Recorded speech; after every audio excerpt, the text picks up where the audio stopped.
Paga minimale në Shqipëri do të pësojë një tjetër rritje të ndjeshme duke filluar nga 1 janari 2026. Kryeministri Edi Rama ka bërë të ditur se mbi 307.000 punonjës do të marrin 500 euro në muaj si pjesë e një procesi të vazhdueshëm përmirësimit të të ardhurave në vend.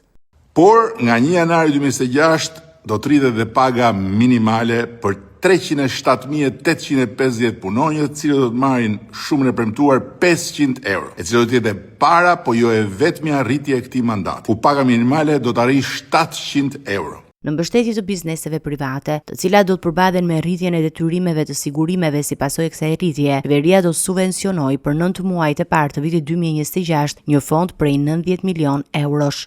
Jo vetëm kaq, po siç e kemi premtuar, qeveria do të subvencionojë për një periudhë 9 mujore me 90 milion euro edhe shtesën e kostos së sigurimeve për të punësuarit në sektorin privat. Kjo nisme bërë publike në vijim të vendimit me rritjen e pensioneve parashikojnë gjithashtu një përfshirje të madhe buxhetore. Padyshim që pjesën e Luanit në projekt buxhetin 2026, që sapo ka shkuar në parlament, e zën pensionistët, për të cilët e nisim vitin e ardhshëm me 100 milion euro shtesë përveç indeksimit. Në 2027 e dyfishojmë shtesën 200 milion euro.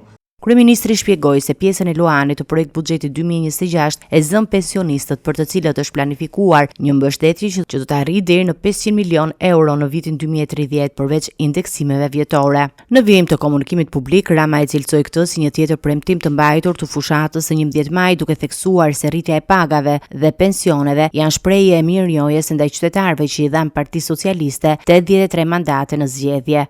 Ndër të barabartët janë 83 arsye më shumë se sa deri dje për të mos fjetur gjumë, për të punuar pa pushim dhe për t'ju kthyer ju me të gjithë pasionin, vullnetin, këmbguljen, durimin dhe dashurinë e mundshme, të gjithë atë që ju na dhat. Një besim të jashtëzakonshëm që është privilegj i jashtëzakonshëm. Me këtë vendim, qeveria synon të përmirësojë standardin e jetesës së punonjësve dhe të forcojë tregun e punës, ndërsa paralajmëron se objektivi përfundimtar është që paga minimale të arrijë në 700 euro gjatë këtij mandati qeverisës.